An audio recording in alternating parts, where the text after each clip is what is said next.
ভোলা খেয়াল খোলা স্বপন দোলা নাচিয়ে আয়রে পাগল আবল তাবল মত্তমাদল বাজিয়ে আয় যেখানে খেপার গানে নাইকো মানে নাইকো সুর আয়রে যেথায় উদাও হবায় মন বেজে যায়। আমি বলছি ভয় করো না মাগো, আমি বলছি ভয় করো না মাগো।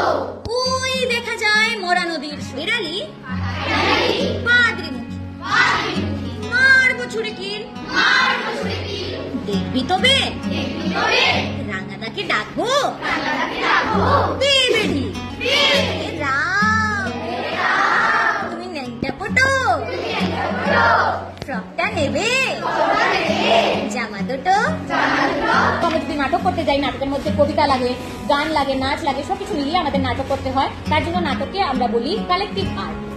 পঞ্চবেদ আছে, ঋগ্বেদ, সামবেদ, যজুর্বেদ, এগুলা বেদের মধ্যে থেকে ঋগ্বেদ যে বেদ, ঋগ্বেদের থেকে আমাদের নাট্যশাস্ত্রটাকে উঠিয়ে আনা হয়েছে। আর নাটকের মধ্যে সবচেয়ে ইম্পর্টেন্ট একটা জিনিস অবজারভেশন, যে আমরা মানুষকে কিভাবে লক্ষ্য করি। ওই জিনিস একটা অভিনয়টা লোক, ওই অভিনয়টা লইয়া 3-4 লাইন ডায়লগ বইয়া শেষ করো, সবাই তাই বলি। চলো